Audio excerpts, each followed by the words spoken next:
Hello, everybody. Happy Wednesday to everybody. I am so excited for today's happy hour. I appreciate everybody who's tuning in. We have got a really awesome guest this week. I cannot say enough good things about the one and only Theresa Contreras. I don't know if that is her trying to join yet. Nope, not quite yet. I think you're really going to enjoy this if you haven't already met Theresa. She's just an incredible woman.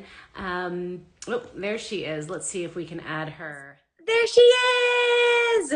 Hello. Hello, my lovely. How are you? I am fantastic. Can you hear me well? Yeah. I can hear you. Can you hear me? I can. Can you hear me now? You hear me? Where are you at right now? Are you at work or home? I am. We're at work, and this is like a little loft area that we have a little couch and stuff up here set up. And so I'm just up there, right? All right. Fur. Gotta have the fur. Well, cheers, lady. Cheers. Cheers. What are we? I'm doing a margarita tequila with a little lemon and honey. What about you? Very nice. Well, I normally am a whiskey girl, but I forgot that I ran out of whiskey. I finally finished off my bottle of quarantine whiskey.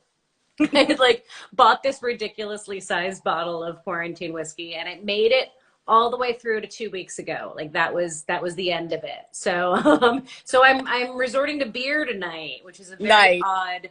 I love beer though. I'm hoping it'll bring me down a little bit from the ridiculous amount of caffeine that I've consumed today. Do you ever have those moments where you're like, I'm a little shaky? Like I've had too much caffeine today. This is not good. Yeah. Too many Red Bulls, it does give you wings and you just keep flying higher. Yes, indeed. Indeed. All right. So I'm super excited for everybody who doesn't already know you to get a chance to meet you and hear your story a little bit. And it's been a ridiculously long time since we've gotten to catch up. But I was starting to tell everybody about just kind of all of the things that you do. I feel like we're not going to have enough time during this happy hour. Like, I feel like we're going to barely scratch the surface on all of the things. But kind of start maybe with introducing yourself and kind of a nutshell of all the things that you do. If that's possible. Yeah, right. So I'm Theresa Contreras with LGE CTS Motorsports, with Baja Forged, and with Real Deal Revolution. So at LGE CTS, we basically, and I know it's a long acronym, I'm that's how I am, right? It stands for, so LGE was our auto body shop. That was Louie and Jerry, our parents, that started it, Enterprises. And then CTS is our custom truck shop, and that was what my sister did with them later on when we broke apart, and then we came back together. And so hence the long acronym. Okay. So that's just me. And so we grew up in a family business. Basically I grew up when I was, a couple years old, basically, working in the garage with, my parents. My mom was sanding cars with my dad. She was out riding motorcycles with my dad. And so I was doing all of those things as well. With them. So we've always been into off-roading. We've always been into, working on cars in the garage. Kind of not afraid about that. My parents have always been like, hey, just go out and, do things, try things. Not really worried like, oh, you're a girl, or anything like that. It was just like, oh, just go do this. Yeah. I always tell people, my dad was stuck with 2 girls, but he didn't treat us like that. My mom didn't either.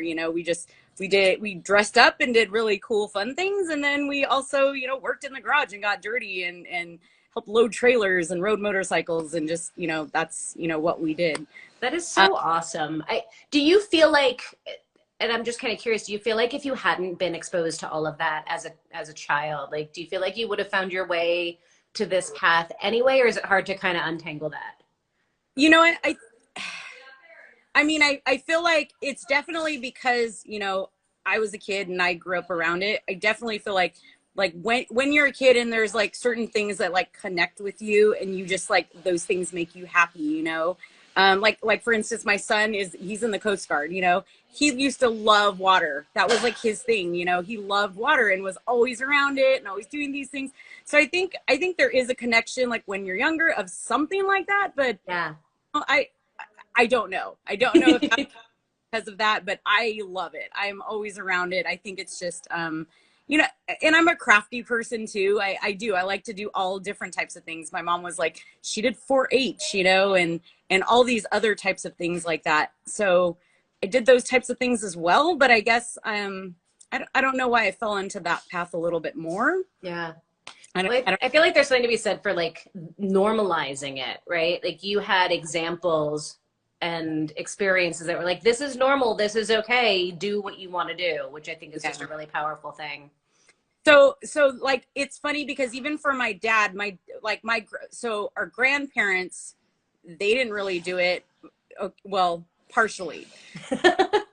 Sorry, my mom's parents actually got my parents into off-roading Oh, because wow. they started going, took my parents there and stuff. And then my dad was like, oh, I'm going to fix this car. So then he started taking auto body classes. So he really started that path like in high school. But like my grandparents, my dad's parents weren't into cars really or anything like that. So it's funny how that path might go. I mean, him, it wasn't like that. But for us, yes, we were just always around it and love doing stuff. But I love graphic design too. I love a lot of different things. So I feel like, yes, I could go in a different direction, but I feel like I'd always be around cars. Yeah. I hear that.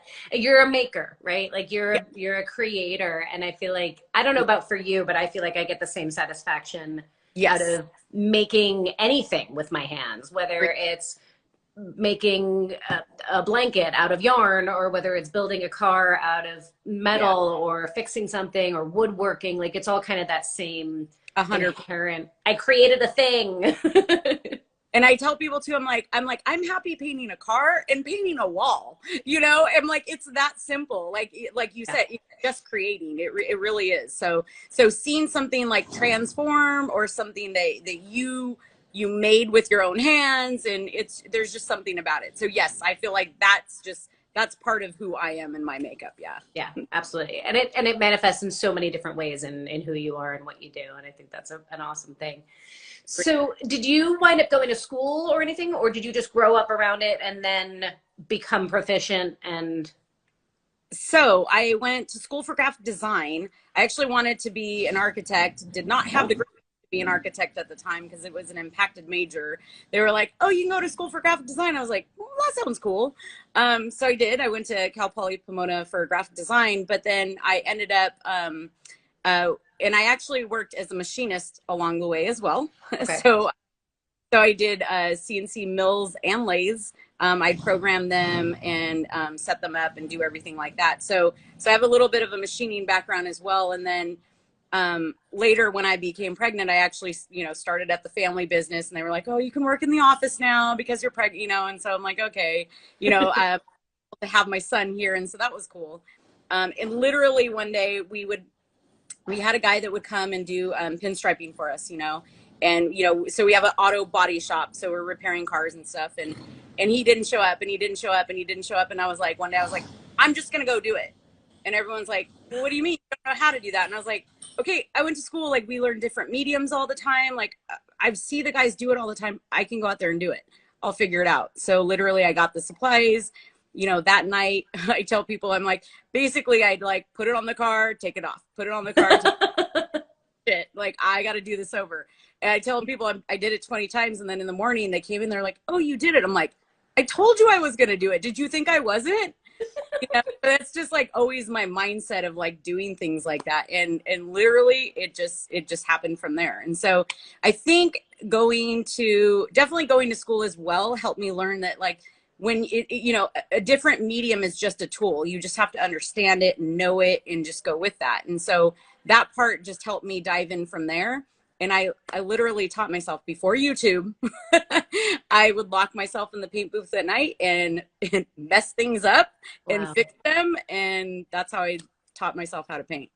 That is awesome. Best way to learn is by messing things up and just diving in. Have to agree. That is awesome. So tell us a little bit more about the shop and what you guys do there, because you do some incredibly cool stuff at the shop, and you're doing SEMA builds and you're doing amazing things. So tell us a little bit more about what that looks like. So basically, I've just, again, with always that like creative side, at the shop, we've along the years, my dad has been a custom painter himself as well.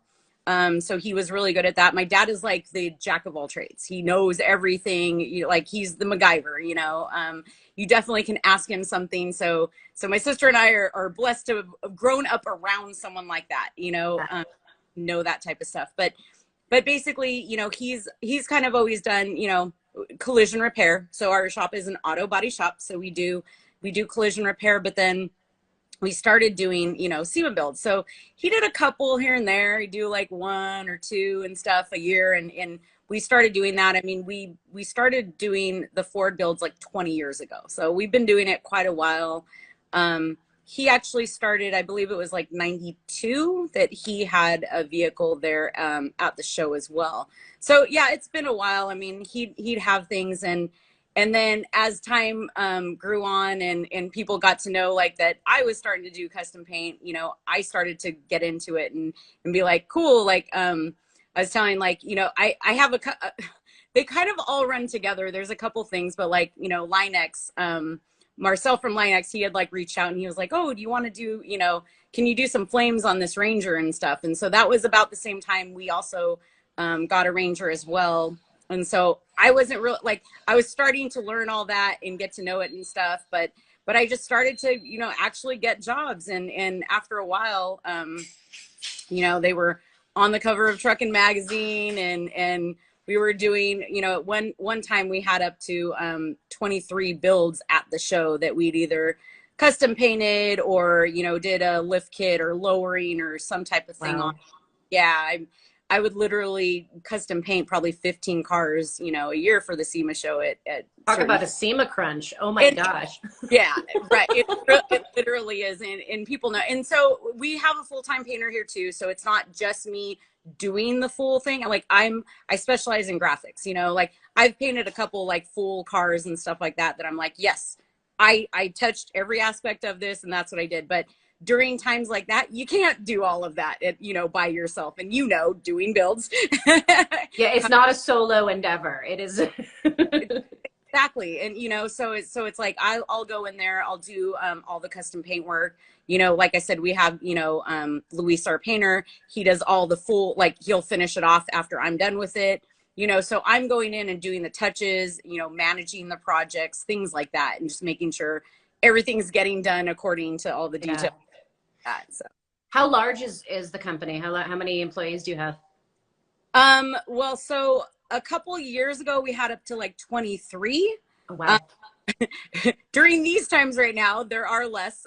So we're probably about like 11 right now, with everything and stuff. But we actually, my parents retired a couple years ago. And so we downsized into another building and stuff. And so at that time, I think we were at like 15. And so we're about, like I said, a 10 or 11 right now. So. Okay. That's a decent sized crew to manage. I mean, that's not, for anybody who's never managed people, like running a shop with that many employees in and of itself is a huge challenge and a huge task. Yeah. But how has doing this stuff? It's crazy. I love it. How has COVID affected you guys? So it definitely has so collision repair wise for a shop and stuff. That definitely like we probably have like 3 shops in the area that fully closed down. Oh, wow. Like permanently. Yeah. Well, they not permanently yet. They have no like cars there. But because they're, multi, location area. So they've just like outsourced their work to other locations basically. Okay. So, but wow. Yes, as far as that part of it, it did definitely affect us on the collision repair side. On the aftermarket parts side, it's affected us because if like we could get parts in the beginning, But to get parts now, it went, typically it was like, oh, you can get parts next day. You can almost not get parts next day now. It's like, oh, they're a couple weeks out. Oh, we went from having 4 to 6 week orders to now 12 to 15 week orders. And we're like, oh my gosh, are you kidding? Oh, So wow.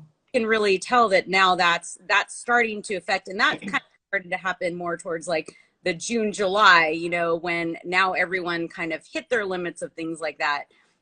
So now a lot of people, and that's what we did is during this time is we were like, oh, well, we've always been creating our own parts, but one-off parts on all of our builds. And so that's why we finally decided like, well, this is a better time than any to start our Baja Forge line. So we started a manufacturing company during COVID. So I love it. to kind of be creative and see like, okay, well, we have downtime on this. And so we're going to go ahead and work on, these things right now. So, Right.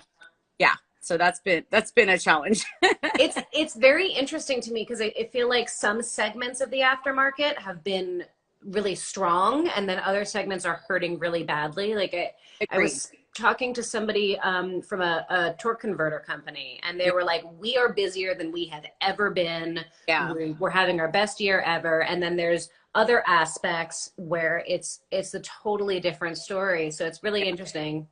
But so like the collision repair side, and that's why I think it dipped so much. I mean, literally the first 2 weeks of COVID, we would look outside our window and there'd be no one on the streets, I mean, literally no one driving around, being in California and stuff. You notice that right away. So, claims have been down for collision and stuff, and then just less driving. So there's less accidents and things like that. And don't get me wrong, we're still getting those, but the amount the frequency, yeah. And that's across the boards. Like we ask everyone in the industry and stuff, and they're like, oh no, like most of the shops are literally down like 60 to 70%. Like it's crazy how much that part of it now, and like I said, but then the other side of it, like you just said, the aftermarket side has bumped up. And so there's people, going off-roading still and doing things like that. And so that side has still kept us going too as well. But at the same time, like I said, then now there's the parts delay. So we're working with all the challenges just like everyone else. Yeah. Well, I love the fact that you like developed a whole new and launched a whole new brand and business during COVID. And it's like, it's been really interesting to watch the businesses that just kind of shut down or just like, we can't operate the way that we used to operate versus the ones that are like, all right, how can we pivot? Yep. How can we get creative? How can we think of something kind of out of the box? And you guys totally did that. So tell us more about Baja Ford and what that. Yeah. So, I mean, basically for the last few years, I mean, we started getting more recognition from Ford on our specific vehicles that we were building. And so those were like our signature style, that we would do. And so we started creating, bumpers, sidebars, roof racks, things like that. And people were like, so it's funny. So in 2011, I built a Ford Raptor. So that was like, my personal build for the SEMA show. And a couple years after that, so I was like, I'm creating my own bumpers. Like I'm designing everything. This is like my build, that's it. It only goes my way. Right. My dad helped, design the bumpers or, build them and stuff. I designed them and I was like, no, they have to look like this. And so when they came out, like, literally a couple of years later, someone was like, oh, you have the mystery bumper. And I'm like, I don't know what you're talking about. What does that mean? And they're like, yeah, if you go in the forums, like everyone loves your bumper. It's the mystery bumper. And I was like, they don't know where to buy it from. Exactly. Cause it's a one-off part. So, from there, a lot of people were just, they kind of like, they knew about it and stuff. And then we grew, like, we got a lot of accolades for our Ford Expedition that we did a few years back, and that was hitting like 1 million views and all of these things, after it debuted at the SEMA show and stuff. And so a lot of people are just like, why aren't you making these products? Can you ship them to us? Can you do this? And we're like, no, you have to bring the car here. So we just, during COVID decided this is the time to try and make something like that happen. So I love it. I have so many questions about this. So like first question that pops into my mind is is how does that feel, like all the accolades and recognition you've gotten, and to know that you're the mystery bumper, right? That people are buzzing and talking about in the forums, and that's like like a hot buzz topic. How does that feel to receive that kind of recognition? Yeah, I mean, it's a cool compliment because I mean, a lot of people are like, oh, they're just gonna copy it and they're gonna do this. I'm like, you know what? If I can help, uh, I guess like put that out in the world and inspire people to create cooler looking things like that, I'm super good with that. So that's just rad, and I just take it as a compliment. I mean, that's really cool. I mean, yes, I am completely humbled by some of the things, like my friends, the people I know. I mean, all of the people you're around. I mean, I think, maybe you feel the same way. It's just like, people that I've looked up to that are legends are my friends, and that's just such a cool thing to me. And just even seeing, the women that are rising up now, you're like, damn, you're really good. This is awesome. Like, Yeah. and it's cool. It's like, yeah. I look at it like that, and it's cool to be around all of it, so It really is. humbled, compliment, whatever. It's all of that. Yeah.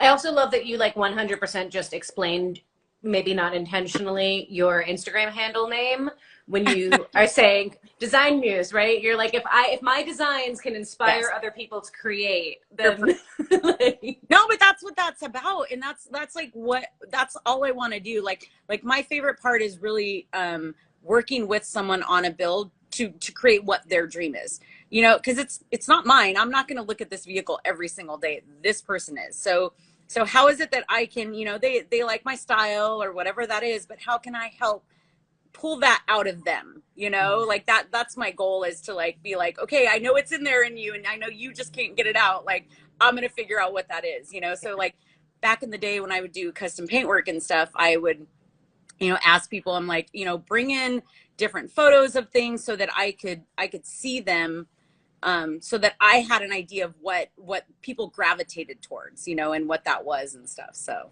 yeah, what inspires them, what they like. Yeah, absolutely. Very cool. And how has been adapting to manufacturing going? Because I feel like that's a whole, like running a shop and a repair and a collision, like all of that. But then manufacturing, that's a whole other ball of yarn. it really is. And it's been so great because I've been trying to work with people like, hey, this is taking longer than it, like everyone has been amazing, because, it isn't, it's not happening overnight. There are complete challenges to it.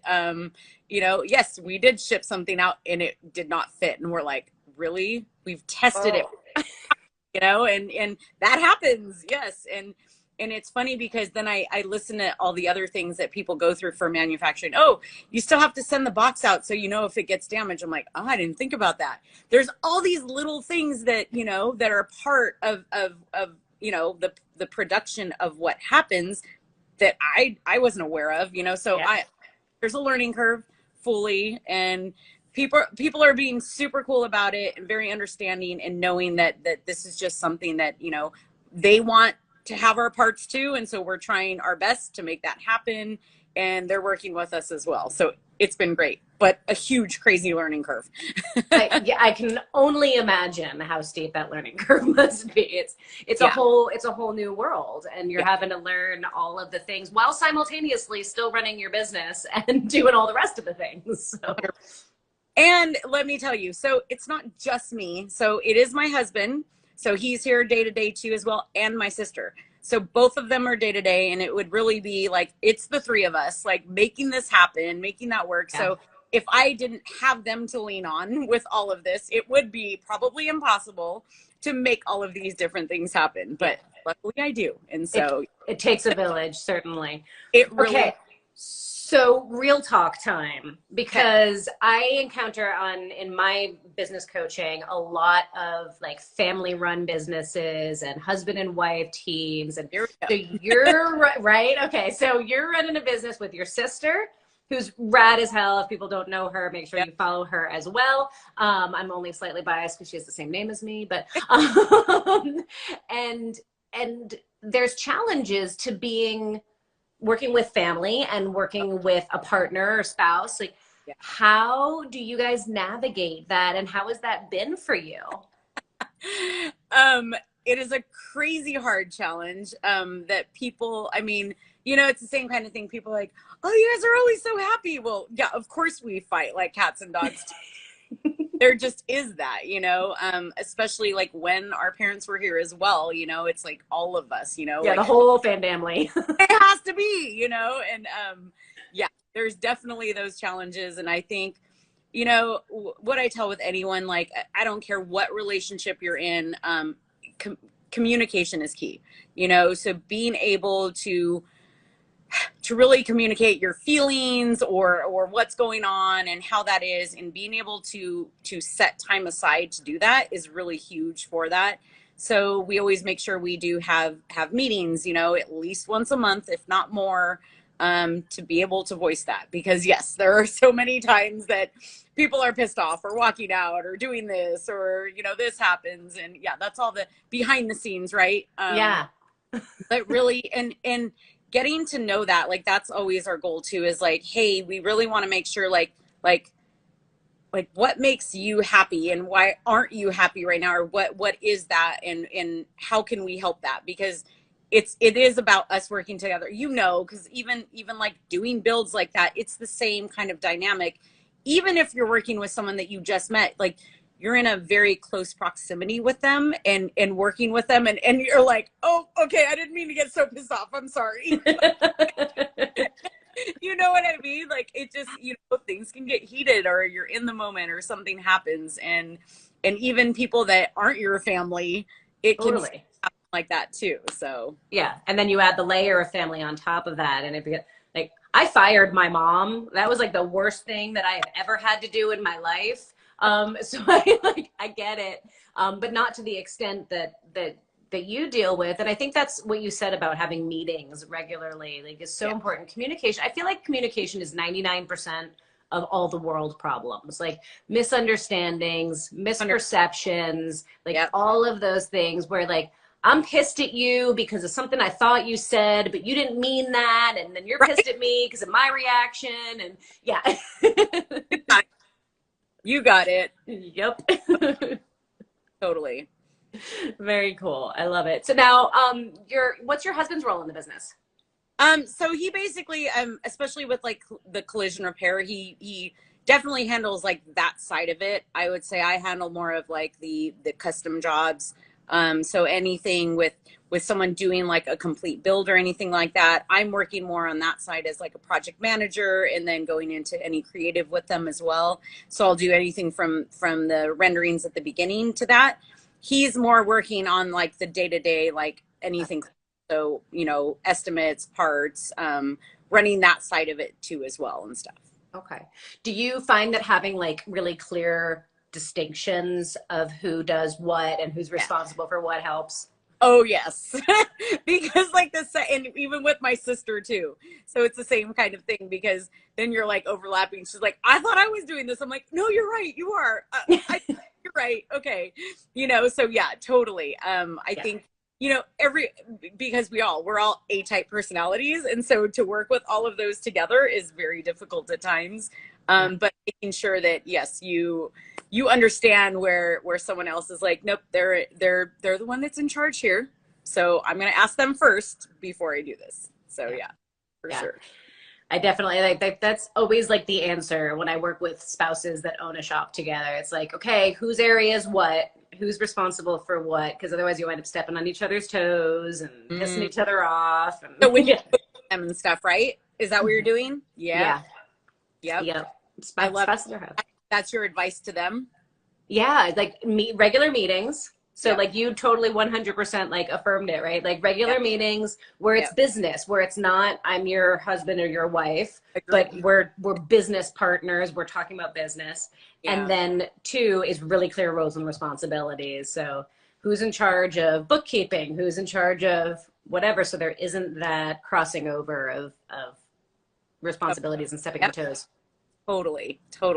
Love that. So where did you get that part from? How did you figure out that needed, like, where did you get that advice from, That's a fantastic question. I don't know. I think just experience. Yeah. Even though I never had a business partner, and it's, the grass is always greener on the other side, right? Like when I was running my repair shop, it was just me, but I always was very much a team kind of minded person. So even though my staff were my employees, I always like refer to it as our business. Yeah. And I always felt like the more clearly we could define, this is your job, this is your job, this is your job, and we're all dependent on one another, and none of us win unless all of us are winning. Like, I think that's really kind of where that came from in regular meetings, and it just it made sense. It gets messy when you have personal relationships as well as business relationships, and now I have a business partner with Girl Gang Garage, and it's the same thing. It's like we've got to be able to separate and take off the friend hat and put on the business hat, right?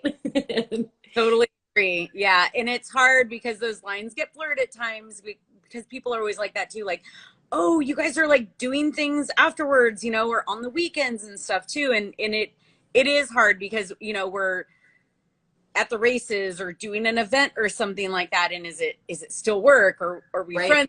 What are we, so yes. What hat am I wearing? Yeah, the lines get blurred a little bit, but yes, that's the challenge of that. And so, yes, I totally agree.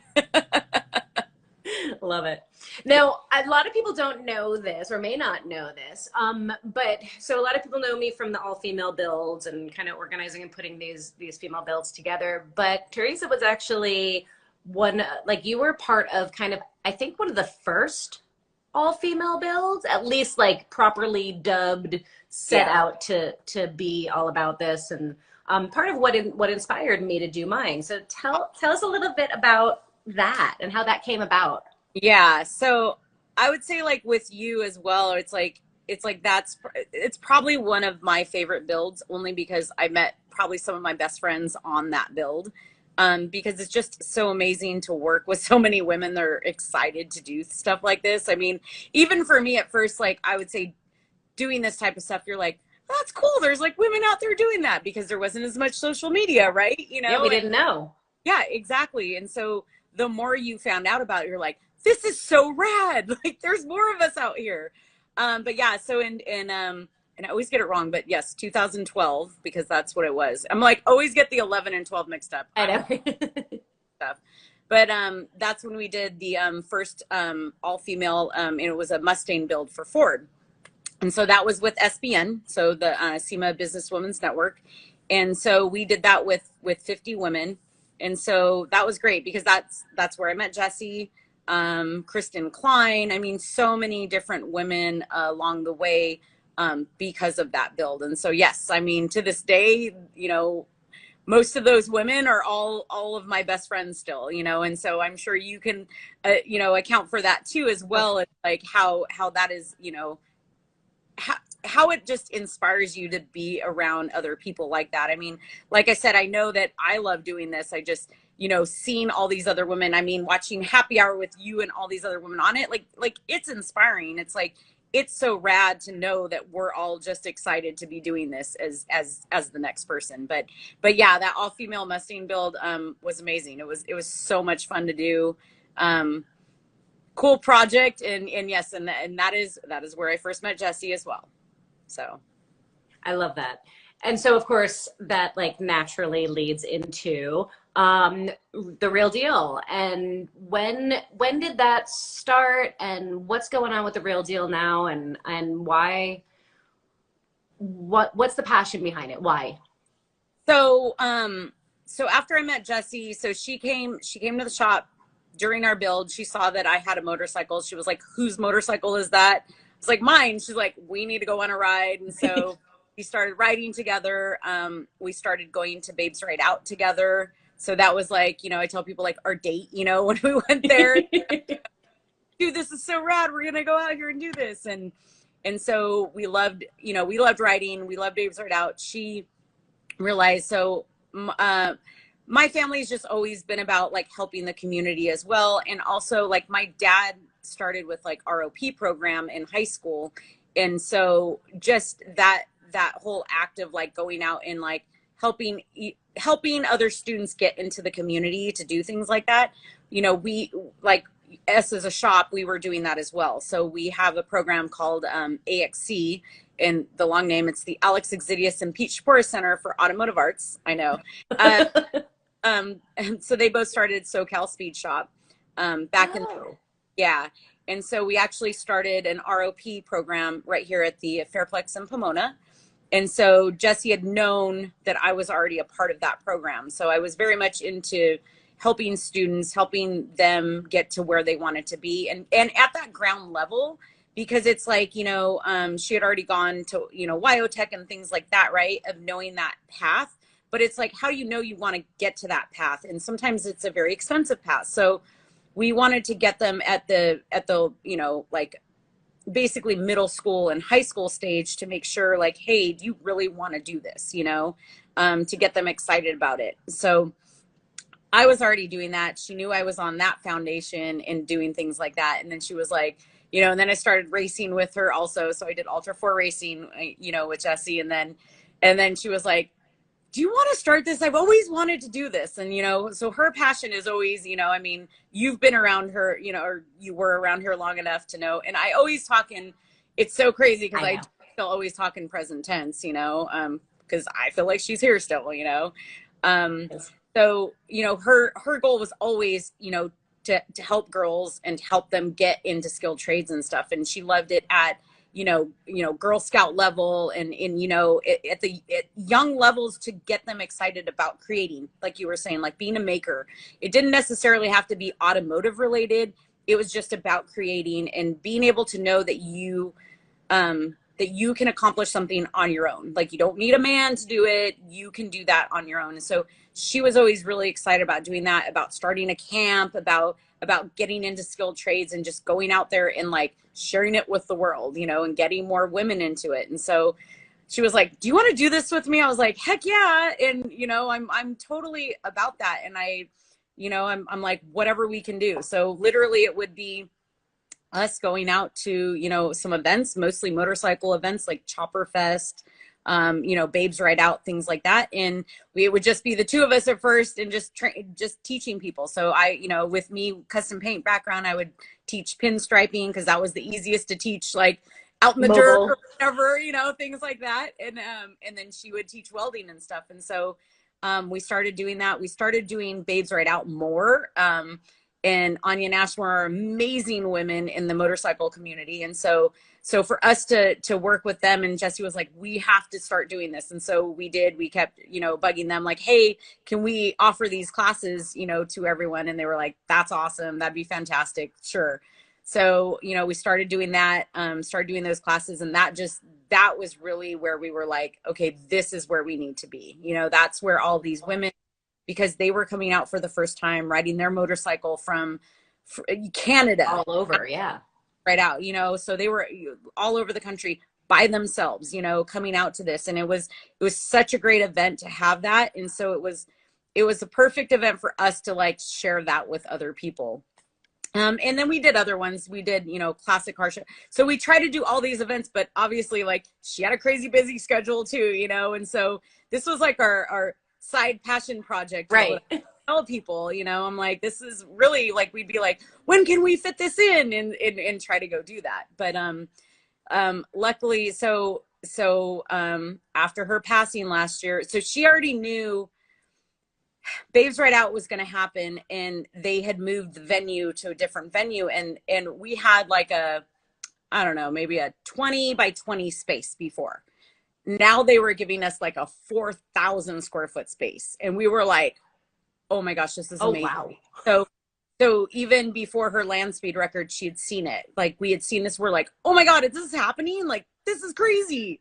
Like, wow, this is so cool. So she already knew about it. We were already starting to plan for it. And then, you know, and then that happened last year. And then, so what was amazing to me is that after that happened, the community of women, because it was always hard for like Jessi and I, and don't get me wrong, like we'd have like 4 or 5 other women that would be able to come with us and help us teach classes and stuff. But it was hard to get them to come. Oh, totally.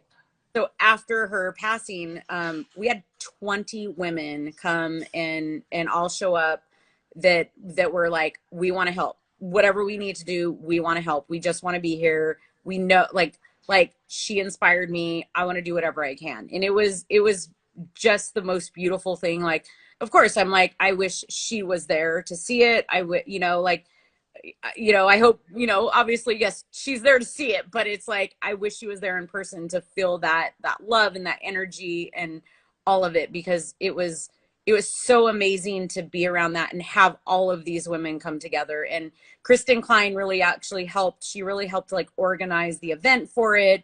Her and my sister like were the key people in doing that, because same thing. I have SEMA. I'm still working Jay Leno's Bronco at the time, and things like that, and going, okay, we have to still finish all these other, SEMA projects that we have. So it was amazing. It's always amazing to see the way people pull together as a community to do things like that, to definitely help out. Like, you always hope that people do that, but just really to see that outpouring of love for her and for Real Deal, it was amazing. So we're still going strong. Last year, I'm not going to lie, was a difficult year. Just to get through everything and just, figure out where our bearings are and everything like that. But still, all the women are still there and still wanting to back it and do it. And everyone said that. Every single person was like, you have to make sure this keeps happening. That was the key thing with everyone, was like, no, you cannot let anything happen to this.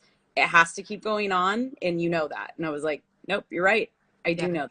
So, well, yeah. I first of all want to express huge condolences. I know you guys were incredibly close, and as close as I was to her, I know you were 100 times that. And I know that it's not been an easy year for you. And I want to just acknowledge how beautifully you are continuing to pay tribute and to make sure that her passion stays alive. And I know that it was your passion as well, but a lot of us share that passion. And I just want to acknowledge that and give you mad props for everything that you do.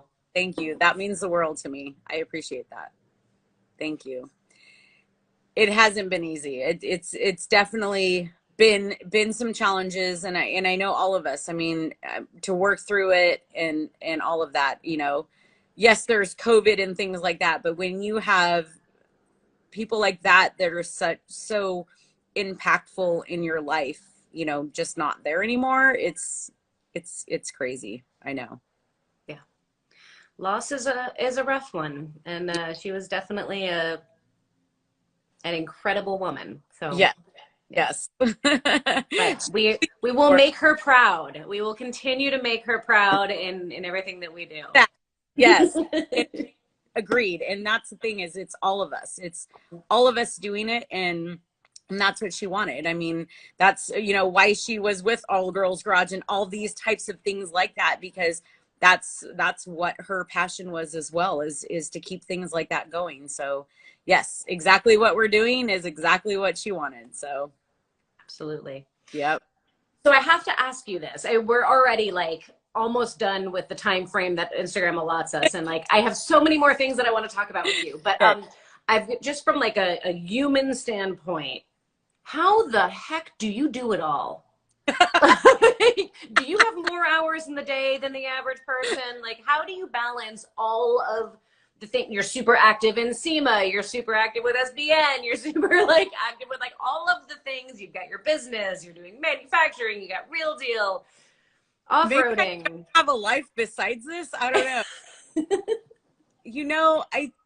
It's just like how we grew up. It wasn't like this was like something separate. Like, so I feel like some of those things, like I said, like we go on the weekend and we're like, oh, we're out off-roading, but it's like an event. And I'm like, this is an event. Like, I love off-roading. This is what we do. So yeah, it just never, I mean, and to me, the industry is like our family, like literally, we have biological family, right? But we all know, like, our biological family doesn't understand us the way that other people in the industry, right? I'm serious. Like, other people in the industry do. And it's like, sometimes to be able to share those types of things, I'm like, that's my family. Like, these are the people that get me and know me and understand, like, I'm this crazy person that just keeps working at night. I don't know what's wrong with me, but go have dinner with friends real quick and stuff and go back to work because right. what I like to do. It's the creating, like you said. It's not something that I'm like, oh, okay, this is work and I have to do this. I'm not always making a ton of money doing it. I just love doing it, and it's cool. The people that I get to hang out with. I mean, yeah, things I get to build. I mean, just the things I'm around. I mean, yeah, it's so cool. And so just to have those like opportunities, like, I don't know. I guess it's just, yeah, I'm around it a lot, I guess. But even like yesterday, I took the day off because my son came to town for the day and stuff. Nice. He's in Mississippi right now for the Coast Guard, and so he came out for the day. I was like, nope, I got to take this off to go do that. So I guess just knowing your priorities and stuff. But I don't know. I don't feel like any of this is a job. It's just what I like doing. So I love that. I know that's a beautiful thing. But people around me think I'm crazy. Oh, we are crazy. You are crazy. I'm crazy. We're all crazy. Get it though. That's my point. You get it.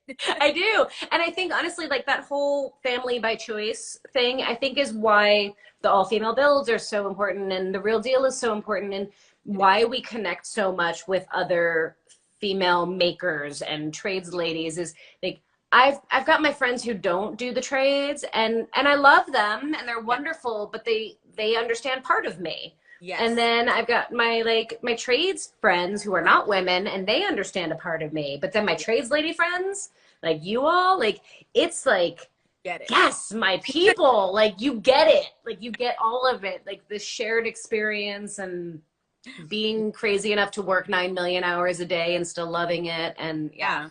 No, totally. And that's the thing is, and that's what I say, like you can choose your other family like that, and so the automotive family and the off-road community is like the other family up to, and even the motorcycle community, like anything to do with motorsports, like, I'm just like, I just love that. And I want to dive in, it's not like, oh, okay, I'm going to see if it's fun or not. I'm like, no, this is cool. Let's go. Whee! So yes, that can be challenging. I think that's definitely where like Jessi and I always had the connection like that. She was like, hey, you want to go do this? I was like, yes, that's so cool. And then finally, like, it was funny because like a couple years into it, she's like, I forget you're married.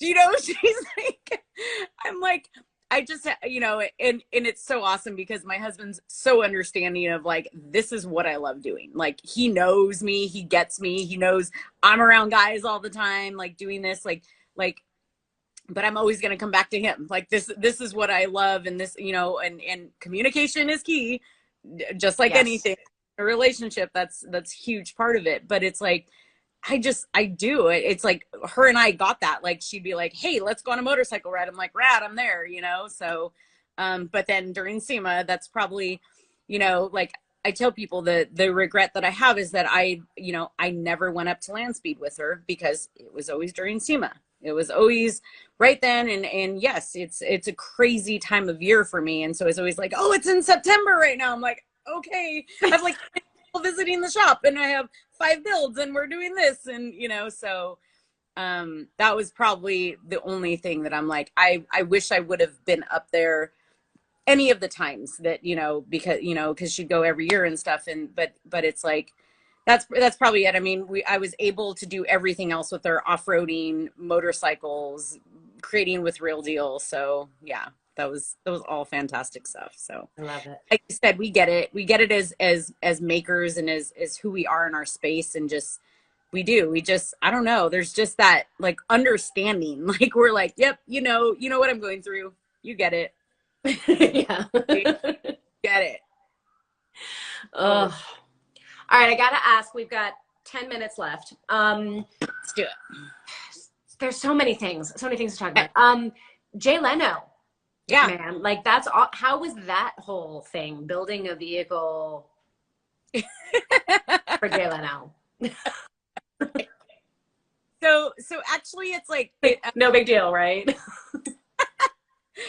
No, it's a little, yeah, right. So Ford Motor Company is the one that kind of like approached us with the project. Jay was like, hey, I have this Bronco in the backpack here, and Craig Ferguson gave it to me a long time ago.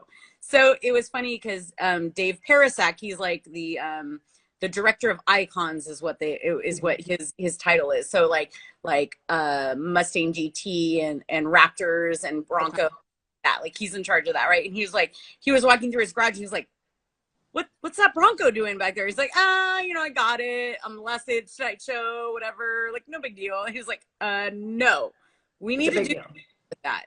So Ford reached out to us and they were like, hey, we need to get this build done in this amount of time. So it was 3 months that we had to do that build as well. So yeah, doing any kind of restoration, it's like, you're like, wait, what? So at first we were like, that's just insane. But we teamed up with a couple other people. We're like, okay, that's a little better. That works a little better. So Kinser Chassis was able to do the chassis. They did all the fitment for the actual motor. Then they told us, they give us like, okay, like this is all the specs for the engine bay, because we had to like modify everything for like the wheel wells and everything for the motor to fit nicely. So like they'd send over all the specs. And so we were doing the build on all the sheet metal part of it and stuff as they were doing the build on the chassis and stuff. Oh, so wow. It was crazy. That was in Tennessee. So like that was happening simultaneously, but in two separate areas. Like it was insane. And then the electronics alone on doing that motor, because it was the brand new motor out of the GT, that was just coming out, which is not out with anyone else. Like no one else has that motor in it, that power plant. And so we'd have like 23 people on a phone call trying to figure out all the electronics and stuff. It was insane. Like they were like, oh, is this working? Is this working? I mean, literally, like we had, so the night before it had to be on TV, for them to record it. I think it was like the 25th or something. It was like the week before SEMA. I was like, dude, it's not running. You guys haven't fired it, So I actually called. So when I was on a TV show way back in the day called Car Warriors and so on that show we did a build in 48 hours, and I had met Ray McClellan, and he was one of the other one of the leads on that. And so I called him out and I was like, I know he's a good tech and stuff. And I was like, dude, can you make this thing run? And so he literally came out and was like on his computer all day long for like 8 hours, and like 10:30 at night. And I kept telling him, I'm like, we're going to have to call it, you guys. Like we have to button it up. It has to be ready for tomorrow. I'm going to call it. And I was like, 10 o'clock, I'm going to call it. And they were like, okay, that's fine. And I was like, and then it was like, I think he did something and it will like almost start, and we're like, oh my God, I heard it. Okay. Right. So then it was like, oh shit. Okay, fine. We'll wait. So like 10:30, it starts, it runs, and we're like, oh my God, okay, finish buttoning it up. Cool, quick. Because it had to run in the garage. Right. That was the big thing. You had to start it up for the show. So they got it running and stuff like that. And then same thing. And then it was super awesome because even at SEMA, like that was literally, obviously everyone thought it was the new Bronco. I know. But it was literally one of the biggest press conferences, that SEMA has ever seen and stuff. So we have like a photo of it, and it's amazing to see all of those people on that stage like that. And then they ended up starting it there too. It sounds so good too. I love it. That's a huge accomplishment. Like that's a big thing. And I know that feeling, like that moment, right? Where you're like, we just have to call it. Like this is it. And then the pushing through. And so nerve-wracking. Oh my God, it's awful. But to find the silver lining, I feel like when we have those moments of, it's not going to happen, we have to call it, and then pushing through that wall anyway, and then making it happen is like that experience. Then it's evidence to ourselves. Like I can do the crazy and I can make it happen. And yeah, it's a pretty powerful thing. It's a huge win. And I tell people, I'm like, it's all about your resources, and your resources are people.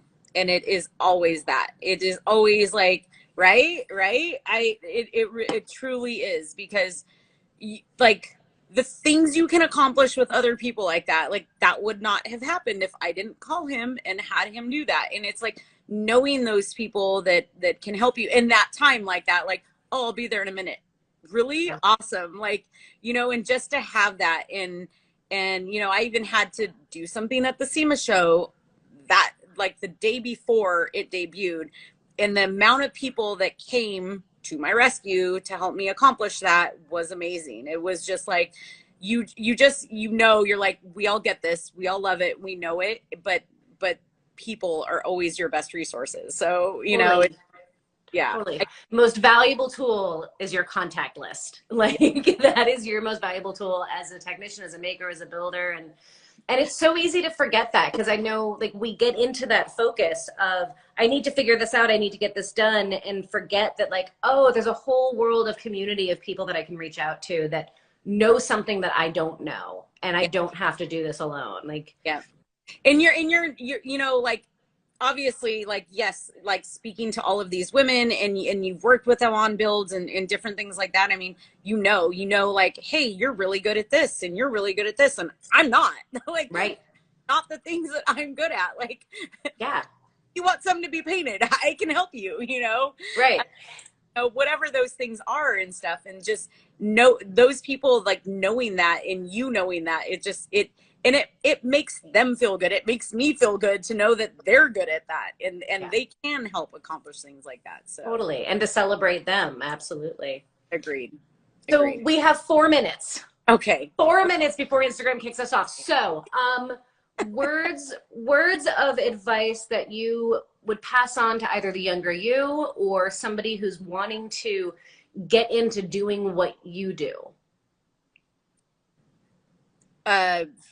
So figuring out, like, probably a mentor, or at least someone that you look up to, like if you see, like, it's following in someone's footsteps, you know, of like looking at someone and going like, hey, they're really cool at doing that. Like, you know, I always looked at like Gene Winfield, you know, or people like that, where I'm like, oh my gosh, like he's great at doing that, but he can do this and all of these other things. And so finding that person and like either, and seriously, I'm like, I tell people all the time, like, reach out to these people, because they are so open to helping you. And a lot of people just don't even realize that. Like everyone, like Chip Foose, nicest person in the world, totally. Right?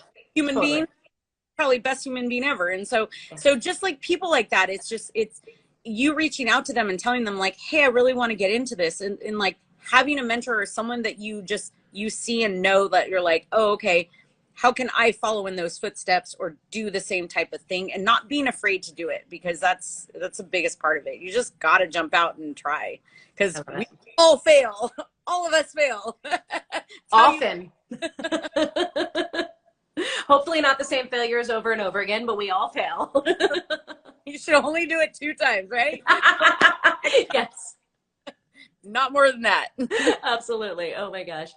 So how can people find you if they don't already follow you? What's the best way to keep up with you? Yes. So I am Design Muse, as Bogi had mentioned. So on Instagram, otherwise Theresa Contreras on Facebook. I'm working on my website still. I've been working on it for years. But right. Instagram, it's LGE_CTS Motorsports. Baja Forged, and then Real Deal Revolution as well. So all of the places, all of the things. So anybody who doesn't know this amazing woman before this conversation, if you don't already follow her, make sure you go to all of those different places and follow her. I will try to link to all of them in my post of this event. And thank you so much for joining and sharing your wisdom and your story. And I just adore everything about you. And this will live in IGTV for anybody who wants to see it again. And of course, make sure you tune in next week for another awesome guest. And I need you to send me your address so that I can send you one of these lovely happy hour glasses as a Yay! thank you. So excited. Love it. All right. Well, cheers to you. Cheers to everybody out there. Be safe. Be good to one another. And we'll see you next week. Bye. Bye.